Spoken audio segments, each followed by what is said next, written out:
अस्सलाम वालेकुम नाज़रीन, मैं हूं आपका होस्ट सज्जाद अकबर शाह और इस वक्त हमारे साथ मौजूद हैं कबीरवाला की एक सियासी शख्सियत जनाब मोहतरम सैयद असद शाह साहब, और मेरे साथ जर्नलिस्ट पैनल में इस वक्त मौजूद हैं अब्दुस्तार अंजुम एसराना, सीनियर जर्नलिस्ट हैं। अस्सलाम वालेकुम, वेलकम टू माय शो।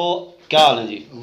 बड़ा शुक्रिया, बड़ा शुक्रगुजार हूँ आपके चैनल का और आप दोस्तों का। शाह साहब, आपसे क्योंकि सियासत के हवाले से भी हमने गुफ्तगू करनी है और लोग आपको सुनना भी चाहते हैं, ये बताइएगा कि आप क्या समझते हैं कि सियासी एतबार से कबीरवाला का जो हल्का है वो आपको क्यों नहीं मुंतखब कर रहा? इसमें क्या कबात है?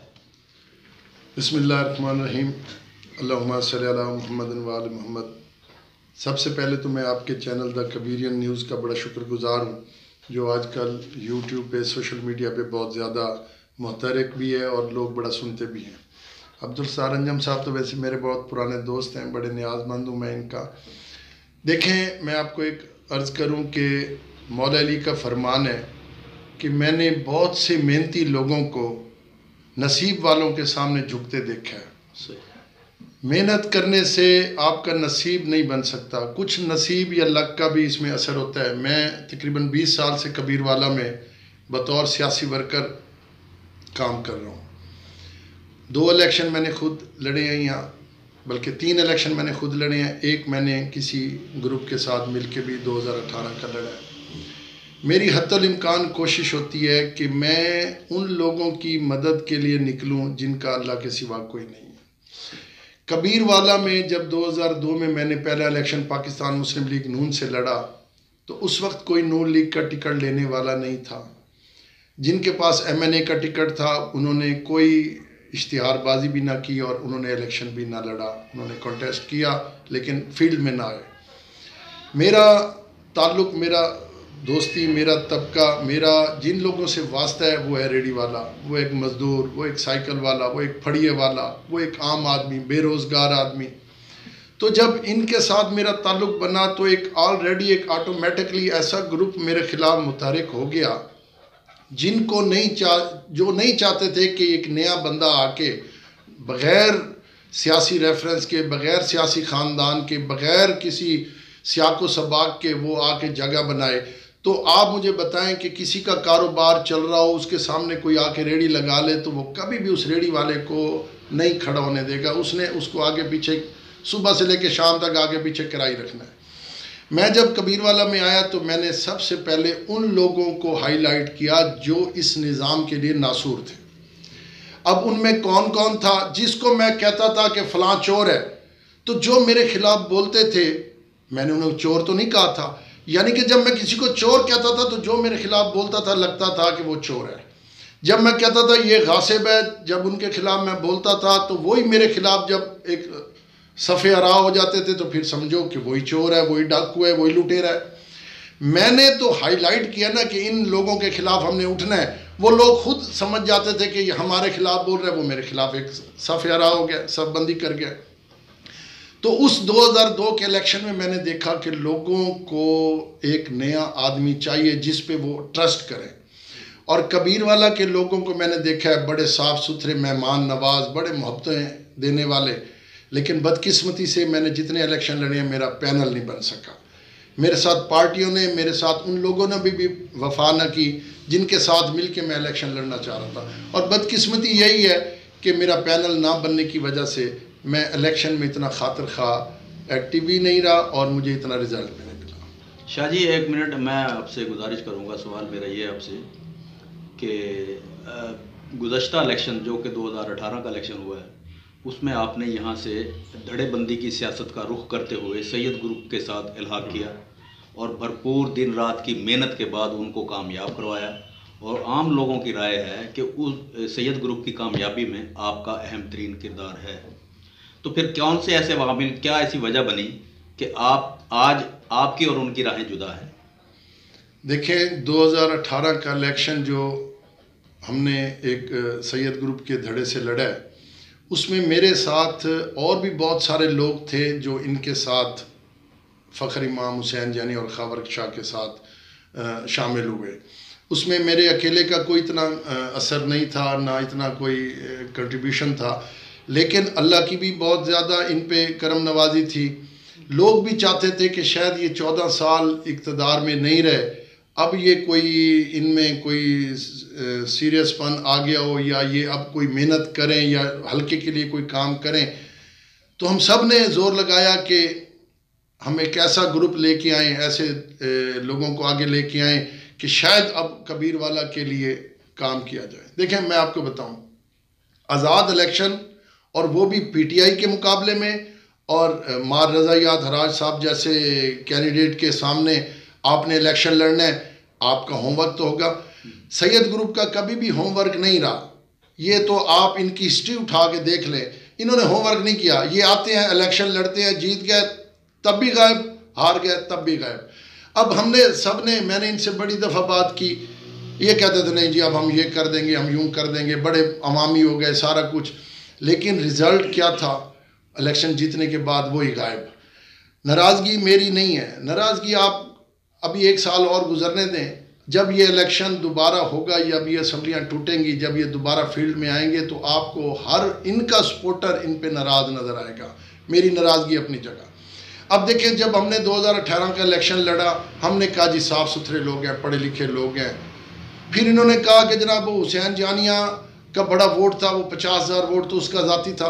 मैंने कहा अगर हुसैन जानिया का 50,000 वोट था तो रज़ा याद ने क्यों ना लिया?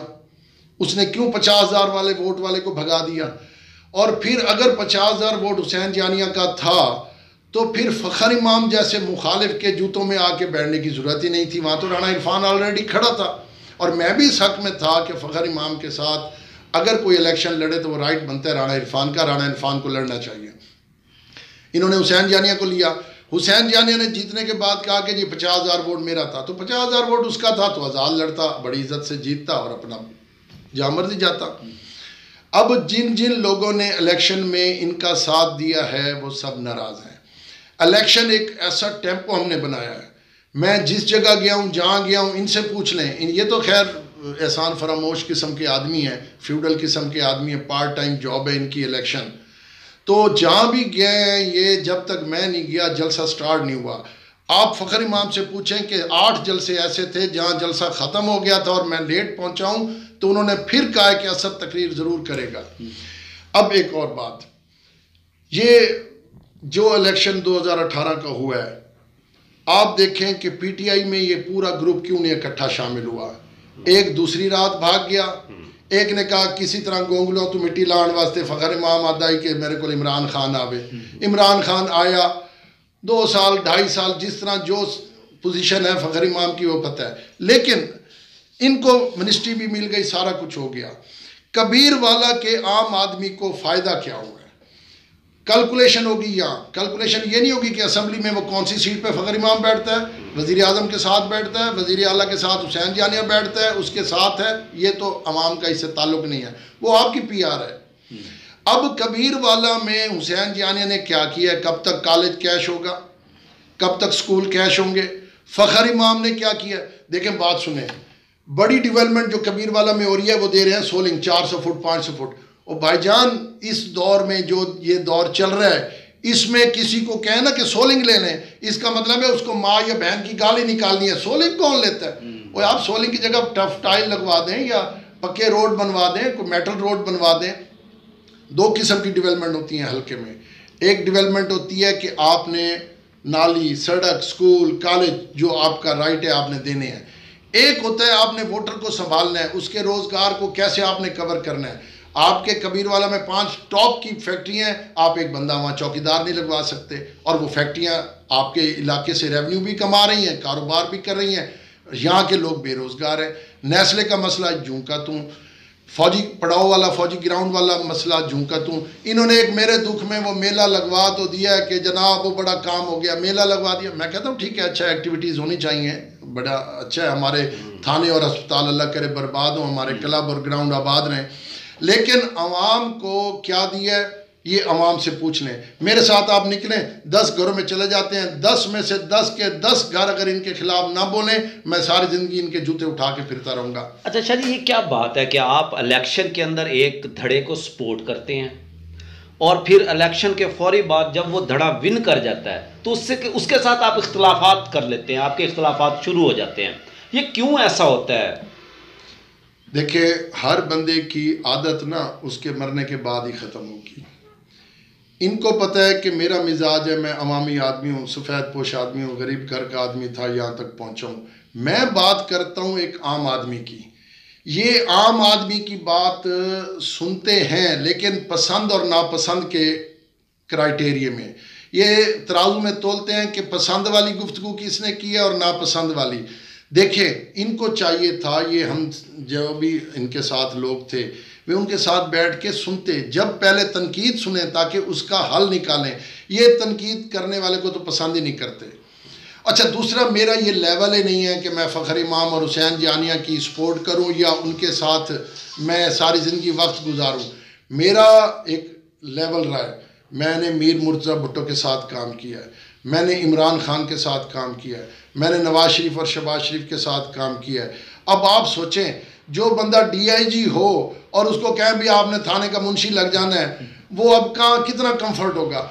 अच्छा, मैं इनके लिए सेटलमेंट कर गया, कंप्रोमाइज़ कर गया कि अगर कबीर वाला के लिए हम कुछ बेहतरी के लिए काम कर सकते हैं तो इनके साथ इनका, और इन्हें मैंने कहा था, मैंने कहा इलेक्शन जीतने के बाद कबीर वाला शहर जाने और मैं जानूँ।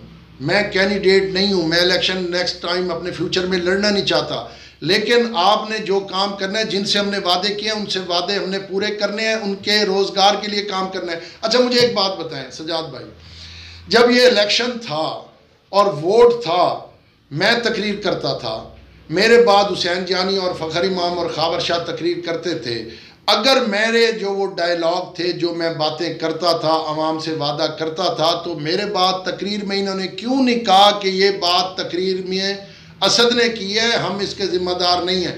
वो तो मेरी तायद करते थे, जो असद ने कहा है हम इससे बढ़ के करेंगे, ठीक है। अच्छा, अब जब वो लोग डिमांड करते हैं, ये कहते हैं वो तो असद के वादे थे। चलो जी, वो मेरे वादे थे।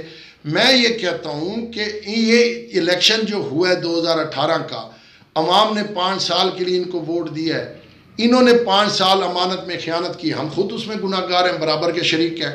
लेकिन इन्होंने पूरे पाकिस्तान में देख लें, एक छोटी सी तहसील पे 2 मिनिस्ट्रियाँ इमरान खान ने किसी को नहीं दी। ये कबीर वाला का बख्त है कि 2 मिनिस्टर हैं, और अल्लाह किया दोनों मिनिस्टर ऐसे हैं कि मैं कहता हूँ कि ये, मैं इनको अक्सर कहना तो नहीं चाहिए लेकिन क्योंकि आपका चैनल बड़ा दलेर है, मैं इनको लेडी बॉय या शी मेल्स कहता हूँ। ये शी मेल पेयर है, ये लेडी पेयर है, ये बड़े नफीस और नाजुक से ये हैं। हुसैन जानिया का जब भी देखें तुक्का लगता है। फ़खर इमाम तो चलो ठीक है, एक रज़ायात की नफ़रत थी, रज़ायात का थोड़ा सा आखिर में कोई लोगों के साथ रवैया अच्छा नहीं था, ये पैनल जीत गया। अच्छा, सॉरी टू इंटरप्ट, मैं अब आपसे सवाल ये करना चाहता हूँ कि कबीर वाला के लोगों का ये कहना है कि आप यहाँ से इलेक्शन लड़ते हैं, आपका तो यहाँ घर ही नहीं है, आप तो मुल्तान हैं, मुल्तान में रहते हैं। मुल्तानी आपको क्यों ताना दिया जाता है?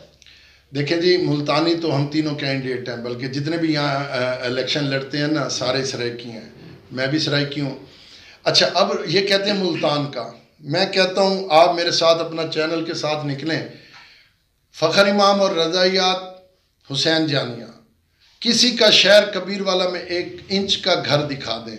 मैं आपको अल्हम्दुलिल्लाह दिखा सकता हूँ कि मेरे 20 साल से 5 घर हैं कनाल कनाल के कबीर वाला शहर में, और ज़िम्मेदारा लिहाज से 1901 से मैं अपनी फ़र्द मलकियत कौड़े वाले की दिखा सकता हूँ, ये भी पुराने ज़िम्मेदार हैं, ये भी मुल्तान बैठते हैं। रज़ायात भी मुल्तान बैठता था, फ़खर इमाम भी आज कतालपुर हाउस में बैठता है, खाबर शाह भी मुल्तान बैठता है।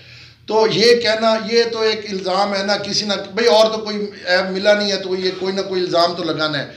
इल्ज़ाम लगाएं एफिशिएंसी का, इल्ज़ाम लगाएं कि ये देखें पैनाडोल, पॉन्स्टॉन, जितनी भी दवाइयाँ सब आपको फ़ायदा देती हैं, आपको सूट कौन सी करती हैं ये आपको पता है। कोई कहता है जी मुझे इस गोली से खाने से ना ब्लड प्रेशर मेरा हाई हो जाता है, तो भाई ये भी ब्लड प्रेशर के मूजब बने हैं, ये लोगों की अमानत में ख़यानत कर रहे हैं। रज़ायात का जो अंजाम अवाम ने किया है, फ़खर इमाम हुसैन जानिया या मैंने नहीं किया, अल्लाह की मखलूक ने रज़ायात को इस अंजाम पे पहुँचाया है। अगर रज़ायात जैसा मजबूत कैंडिडेट जो 3 दफ़ा MNA रहा है, मिनिस्टर रहा है, उसका अंजाम अगर अवाम कर सकती है तो फ़खर इमाम किस बात की मूली है। और मैं अक्सर कहता रहता हूँ, आप देखना मुझे, मैं पार्टी में शामिल हुआ हूँ, पीपल्स पार्टी में, मुझे बिलावल भुट्टो कहेगा ना इनके मुकाबले में लड़, मैं इनके मुकाबले में लड़ूंगा और ये ऐसे गिरेंगे जिन्हें मुजफ्फरगढ़ की खज्जी डांदी है। अच्छा जाजी, ये अमूमन ना एक बात देखने को मिल रही है, आप इक़्तिदार की खातिर मजीद कितनी पार्टियां तब्दील करेंगे? हाँ बिल्कुल सही है। मैंने तो इक़्तिदार ज़िंदगी में ना कभी डिमांड की है ना मुझे ज़रूरत है। मेरा दाल रोटी अल्लाह चला रहा है। अब देखें, पार्टी की पॉलिटिक्स दो किस्म की होती है। एक होती है पार्टी पॉलिटिक्स कि आपने पार्टी को फ़रोग देना है, पार्टी के लिए दिन रात काम करना है, सुबह कहीं शाम कहीं, एक ही है। एक है कि आपने अवामी खिदमत करनी है। अवामी खिदमत के लिए आपको पार्टी का सहारा लेना पड़ता है। बाज़ पार्टियों को कैंडिडेट का सहारा लेना पड़ता है। मैं जब भी नून में था, जब ये आ जाते थे बड़े बड़े, मैं फारिग हो जाता था। अगर मैंने पार्टी पॉलिटिक्स करनी है तो मैं अवाम की खिदमत नहीं कर सकता। अवाम की खिदमत के लिए पार्टी का सहारा लेना पड़ता है, इक़्तिदार में जाना पड़ता है, तब जाके आप असम्बली में अवाम की नुमाइंदगी करते हैं। देखें बदकिस्मती क्या है, यहाँ ट्रांसपोर्टर का जो नुमाइंदा है वो है बहुत बड़ा ताजर, जो परचून वाले का सपोर्टर है वो चला जाता है सनतकार, काश्तकार का नुमाइंदा असम्बली में चला जाता है जागीरदार, हैं जी, मजदूर का नुमाइंदा चला जाता है डाकू। अब जो 5 करोड़ 10 करोड़ रुपए लगा के जाएगा असम्बली में, वो कैसा कारोबार है? अगर 5 करोड़ लगा के 7 साढ़े 7 करोड़ का रिटर्न तो कोई ना कोई मांगता होगा, वरना ये कैसा कारोबार है? मैं ये चाहता हूँ, अगर मुझे अल्लाह ने मौका दिया सदका मोहम्मद व आले मोहम्मद का, और मैं अल्लाह से मांगता हूँ अल्लाह के मुताबिक, अपने मुताबिक नहीं, वो दे सकता है जितना मांगे उससे कम है, जितना मांगे वो कम है। अगर मैं असम्बली में गया तो ये चैलेंज है, मेरा चैलेंज है। आप इनकी भी स्पीचेस उठा के देख लें और मेरी पहली स्पीच आप असम्बली में देखना कि अवाम के लिए बात ना की, अवाम के लिए वहाँ लड़ाई फसाद दंगा फसाद जो कुछ हुआ, अगर अवाम के लिए नहीं लेके आता मैं 6 महीने बाद छोड़ जाऊँगा। मेरे बाप दादा गरीब आदमी थे। अगर आप पे कोई जिम्मेदारी डालता है, जिस तरह ट्रैक्टर के पीछे 11 हल 17 हल 13 हल डालते हैं, ट्रैक्टर खींच सकता है तो हल डालते हैं। वो हुसैन जानी और फ़खर इमाम बात करते हैं, हुसैन जानी बात करते हैं, उसके ड्राइवर को नहीं पता होता इसने क्या कहा है। अच्छा, गाड़ी में बैठे हुए। सॉरी टू इंटरप्ट, बात यह है कि इस वक्त अगर देखा जाए ना जनूबी पंजाब की सियासत में, तो यहाँ पे धड़ेबंदी की सियासत है, और ये आज से नहीं है, बड़े अरसा पहले से धड़ेबंदी की सियासत है। कबीरवाला में भी धड़ेबंदी है। यहाँ पे नज़रियाती सियासत का फुकदान है, जबकि इसके मुकाबले में अगर आप देखें शुमाली पंजाब में, वहाँ पे कदरे नज़रियाती सियासत मौजूद है, चाहे वो पीपल्स पार्टी की है, चाहे वो तहरीक इंसाफ की है, चाहे वो नून लीग की है।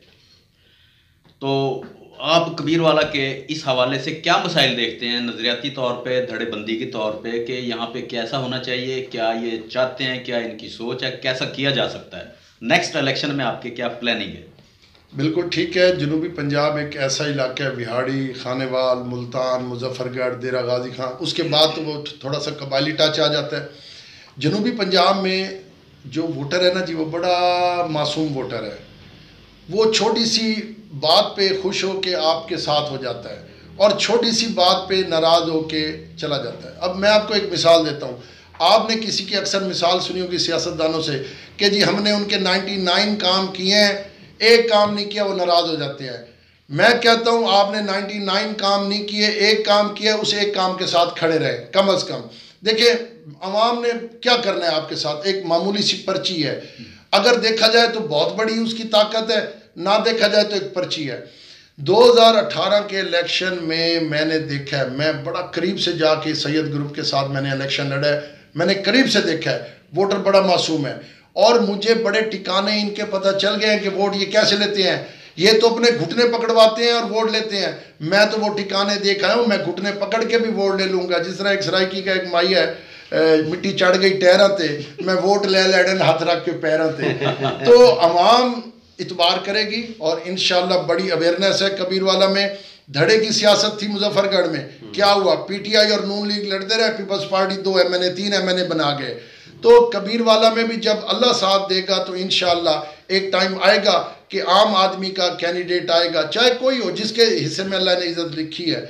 मैं कोशिश पूरी करूँगा और इंशाल्लाह ज़िम्मेदारी के साथ कहता हूँ, दोस्तों को कहता हूँ, लोगों को कहता हूँ, अपने हलके को कहता हूँ कि इंशाल्लाह अगर मुझ पे ये जिम्मेदारी आई तो या मर के आसा या मार के आसा। इधर धड़े बड़े मजबूत हैं शाह जी, बहुत मजबूत हैं। आम आदमी का एंट्री जो है वो बड़ी मुश्किल नजर आती है, कैसे करेंगे? आप जो बात कर रहे हैं ना कबीरवाला में जिम्मेदारा की, अब जिम्मेदारा माहौल इतना नहीं रहा, अब जिम्मेदारा टच इतना नहीं रहा। अब हर बंदा खुद मुख्तियार है, हर बंदे को पता है 15 पे कॉल करनी है, हर बंदे को पता है रिट कैसे करनी है, हर बंदे को पता है कि ASI ने पैसे ले लिए हैं वापस कैसे लेने हैं। और मैं आपको बताऊं, देखें एक टीचर है, 50 बच्चों की क्लास है, वो सबको पढ़ाता है एक जैसा, उनमें से एक फर्स्ट आता है, एक सेकंड आता है, 15 फेल हो जाते हैं। अब उस्ताद ने तो सबको एक जैसा पढ़ाया है, 15 फेल क्यों हो गए, एक फर्स्ट क्यों आ गया?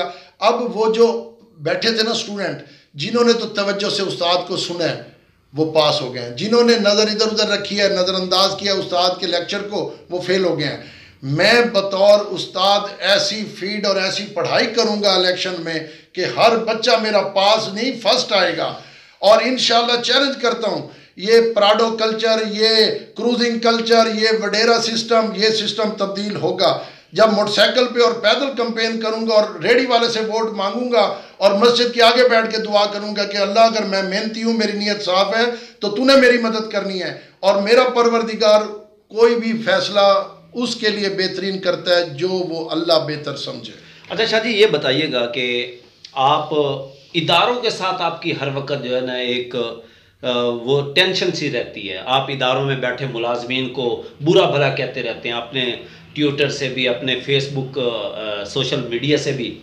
क्या समझते हैं कि इदारों को बुरा भला कहना चाहिए या फिर इदारों के अंदर बैठे हुए लोगों को बुरा भला कहना चाहिए? क्या इससे लोग राजी हो जाते हैं? क्या इससे लोगों के मसाइल ख़त्म हो जाते हैं? नहीं, मैं आपकी बात बिल्कुल सही है कि मेरी कभी भी ब्यूरोक्रेसी से नहीं बनी। उसकी वजह मैं आपको बताऊं, एक SHO सिटी कबीरवाला करप्शन के इल्ज़ाम में या लापरवाही के इल्ज़ाम में सस्पेंड हो जाता है, थाने से चला जाता है। वो 15 दिन बाद आब ज़मज़म से धुल के आ जाता है कि थाना सरासदू लग जाता है। कोई सज़ा का क्राइटेरिया है? वही 7-8 SHO आपने हर थाने में लगाए हुए हैं। एक आए चलते हैं सिविल हॉस्पिटल, पैसे दे दें, मेडिकल बनवा लें, ठीक है। उसके बाद आ जाए एजुकेशन में, कई उस्ताद ऐसे हैं वो घर बैठे हैं, तनख्वाहें ले रहे हैं, क्लर्क को पैसे दे रहे हैं। उसके बाद चलें जनाब, चले जाते हैं अपना हेल्थ के सिस्टम में, वहाँ देख रहे हैं दवाइयाँ बिक रही हैं। इसी तरह कौन सा, देखिए मेरा काम है, मैं कहता हूँ आपको कि आप हेड हैं इस डिपार्टमेंट के, ये बंदा काम नहीं कर रहा, आप माइंड कर जाते हैं, नाराज़ हो जाते हैं, आप उसको बुरा महसूस कर जाते हैं, ना कि उस बंदे को कम से कम 1 साल तो सस्पेंड रखें, 1 साल तो। अच्छा फिर देखें, तनख्वाहें इतनी हैं, रिश्वत के बगैर आज तक रिश्वत का कोई तदारक हुआ है? इमरान खान ने कहा था KPK की तरह मैं पुलिस बना लूँगा। मुझे बताएं, जितना थाना कल्चर कबीरवाला में जनूबी पंजाब में पुलिस गर्दी है, इतनी पुलिस गर्दी कहीं है? फिर मुझे समझ नहीं आती, मुझे आज तक आप एक तो बताएं कि आपने एक SHO को जो जिम्मेदारी दी है, अगर वो जिम्मेदारी पूरी नहीं करता, उसका क्या, उसको सजा कोई देनी है? नहीं, वो वहाँ से ज़्यादा से ज़्यादा तब्दील हो जाएगा 5 दिन बाद दूसरे थाने। तो मैं ये कहता हूँ कि कम अज़ कम आवाम की खिदमत के लिए MLC को रोकना पड़ेगा, झूठी FIR को रोकना पड़ेगा और सज़ा और जजा का निज़ाम बेहतरीन होना पड़ेगा। मुझे बताएं, ये अपना ज़राअत है, महकमा ज़राअत के कितने फील्ड असिस्टेंट हैं जो ज़राअत के फील्ड में फिर रहे हैं, घर बैठे कर रहे हैं। तहसीलदार आपका आता है, अपनी मर्जी से रजिस्ट्रियाँ करता है, कमीशन लेता है, पैसे लेता है, चला जाता है। AC आता है अपने कबीरवाला में ऐसे जैसे अपने रियाया में आए हुए, अपनी जगीरों में आए हुए। अवामी सर्वेंट का क्या मतलब है? हमारे यार टैक्सों से ये लोग नौकरी कर रहे हैं, तो इनको क्यों नहीं पता? अभी आपने DC की पिछले दिनों एक वायरल हुई है ऑडियो, और यार पर्चे ही देने हैं, चलान ही करने हैं। यार कोई जुर्म तो हो। जब बगैर जुर्म के आप किसी को सजा देंगे तो माशरा ख़राब होगा और एक दिन उठ खड़ा होगा। अच्छा जी, हल्के में इलेक्शन लड़ने के लिए ग्राउंड रियलिटी जो है ना, उस पर थोड़ा सा वर्क किया जाता है। जैसे एक बंदा अगर MNA मुंतखब होता है या MPA मुंतखब होता है, वो नीचे काउंसलर और यूनियन काउंसिल की सियासत को जो है ना फ़रोग भी देता है, सपोर्ट भी करता है। आप MPA के इलेक्शन के ख्वाहिशमंद हैं, पहले भी लड़ चुके हैं। कितने यूनियन काउंसिलें इस वक्त आपके साथ खड़ी हैं? कितने काउंसलर इस वक्त आपके साथ हैं जो विन करेंगे या जो पहले रह चुके हैं, जो आपको सपोर्ट करेंगे और MPA बन जाएंगे? देखिए मैं आपको बताऊं, पॉलिटिक्स एक ऐसी चीज़ है, इसमें बड़ी जो है ना, ये लाशों पे चढ़ के, कंधों पे चढ़ के एक दूसरे को ऊपर नीचे करते हैं। मुझे आप मेरी तो छोड़ दें, मुझे नवाज शरीफ की कोई एक यूनियन काउंसिल तो बताएं जहाँ से टायर लोगों ने जलाए हों, गलियाँ बंद की हों, उसके बाहर जाने पे लोगों ने खुदकशियाँ की हों, कोई कफन पहन के बाहर निकले हों। जब बुरा वक्त आता है ना, सब छोड़ जाते हैं। भुट्टो को छोड़ गए, मुशर्रफ को छोड़ गए, ज़िया को छोड़ गए, इसहाक खां को छोड़ गए, बेनज़ीर को छोड़ गए, नवाज शरीफ को छोड़ गए। इसी तरह आप देखेंगे अगले साल इमरान खान को भी छोड़ जाएंगे। तो बुरे वक्त से तो अल्लाह सबको बचाए। ये कहना कि फ़लाँ यूनियन कौंसिल मेरी है, फ़लाँ यूनियन नहीं, ये जब माहौल बनता है, जब टेम्पो बनती है, तब पता चलेगा कौन सा। और कोई अपने पत्ते नहीं पहले शो करता रहता। रज़ायात को भी नहीं पता कि उसके कितनी यूनियन कौंसिल साथ हैं। सारे तो चेयरमैन उसके साथ थे, सारे तो वाइस चेयरमैन उसके साथ थे। इलेक्शन में देख लें।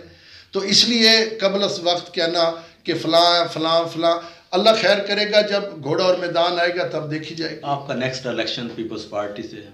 इंशाल्लाह मैं जो बाकी मेरी ज़िंदगी है वो पीपल्स पार्टी में खड़ा हूँ। और मैं पीपल्स पार्टी के साथ नहीं, मैं बिलावल भुट्टो के साथ खड़ा हूँ। मुझे बिलावल भुट्टो ने 6 साल पहले भी बुलाया था, बड़ा प्यार दिया था, बड़ी मोहब्बत दी थी। इस दफ़ा उसने मुझे जमालदीन वाली बुला के यूसुफ रज़ा और मखदूम अहमद महमूद के सामने मुझे कहा है कि आपने रज़ायात और फ़ख्र इमाम के मुकाबले में हम जहाँ चाहें आप लड़ेंगे। मैंने कहा मुझे पाकिस्तान में जहाँ मर्जी लड़ाएं, मैं पीपल्स पार्टी के लिए, बिलावल भुट्टो के लिए लड़ने को तैयार हूँ। तो इंशाल्लाह नवंबर में बिलावल भुट्टो कबीर वाला आ भी रहे, और जहाँ मुझे कहेंगे मैं इंशाल्लाह शीशा पिलाई दीवार की तरह इनके मुकाबले में। लेकिन शायद जी अब देखने में ये बात आई है कि अभी हालिया जो कंटोनमेंट बोर्ड के इलेक्शन हुए हैं पंजाब भर में, जो पीपल्स पार्टी की कारकर्दगी रही है वो तो ज़ीरो है। देखें मैं आपको अर्ज़ करूँ, ये नून लीग का इलाका गिना जाता है पंजाब, सिंध पीपल्स पार्टी का इलाका गिना जाता है। अब यकदम वो पुरानी चेंज यकदम नहीं आएगी, उसके लिए माहौल बनेगा। पहले जैसे बारिश या आंधी का माहौल बनता है, फिर बारिश होती है, फिर लोग कहते हैं मेरे ख्याल में अंधेरी आंधी पई है, तो कपड़े कुंजो अंदर रखो। तो ये माहौल बनते बनते अभी टाइम लगेगा। बिलावल अब निकला है, मैं समझता हूँ कि जो बंदा बिलावल भुट्टो को मिला है ना, फिर उसका वो गर्विदा हो गया। सही बात। अच्छा शाह जी, एक बात ये बताइएगा कि आप आम बंदे की बात करते हैं, उसके मसाइल की बात करते हैं, उसके हल के लिए आपने आज तक क्या किरदार अदा किया है? हाँ। पॉलिटिशियंस जिनको आप सपोर्ट करते रहे, उनसे आप क्यों नहीं बात करते कि ये आम बंदा है, इसके आम से मसाइल है, उसमें अपना किरदार अदा करें? कबीर वाला का जो सबसे बड़ा मसला है वो है बेरोज़गारी। बेरोज़गारी के लिए मैं ये चाहता हूँ कि अगर आपको सरकारी नौकरियां नहीं मिलती तो यहाँ ऐसे मल्टीनेशनल यूनिट लगाए जाएं जैसे नेस्ले है। उन लोगों को जिनके पास ब्लैक मनी है उनको कहो आएँ, आप इधर ऐसे बंजर इलाके में ऐसे ऐसे यूनिट लगाएं, 1000 से 2000 लोगों को रोज़गार मिले। और इंशाल्लाह जब हमारा इक़्तिदार आया या मैं बरसर इक़्तिदार आया, आप देखेंगे कि सबसे ज़्यादा मैंने जो काम करना है वो बेरोज़गारी पे करना है। और इतने इंटेलिजेंट्स और शाइनिंग स्टूडेंट्स और लड़के लड़कियां कबीर वाला में मौजूद हैं, अगर उनके लिए थोड़ा सा उनको फीडबैक किया जाए, उनको रोज़गार के लिए मौका दिया जाए तो बड़ा आगे लोग जाएंगे इंशाल्लाह। प्लानिंग तो बहुत सारी है, मौला परवरदिगार सदका मोहम्मद वाले मोहम्मद का इंशाल्लाह आपका और हमारा सबका हामी नासिर हो, और जो भी बेहतर हो लोगों के लिए, आवाम के लिए, गरीबों के लिए, वो आप और हम सब मिलकर करें। बहुत शुक्रिया सैयद असद बादशाह साहब, आज हमारे मेहमान थे जिन्होंने अपनी प्लानिंग के हवाले से बताया, और ये भी उन्होंने इस बार कहा कि इंशाल्लाह अगला इलेक्शन जो है वो हम पीपल्स पार्टी से ही लड़ेंगे। ये बिलावल भुट्टो से इनकी मुलाकात हुई है, जिसके बाद ये खासे जो है बिलावल भुट्टो के फ़ाइन दिखाई दे रहे हैं। इसके साथ साथ नाज़रीन इंशाल्लाह अगले प्रोग्राम के अंदर एक नई शख्सियत के साथ आपकी खिदमत में हाजिर होंगे। उस वक्त तक के लिए इजाज़त दीजिए। अल्लाह हाफिज़।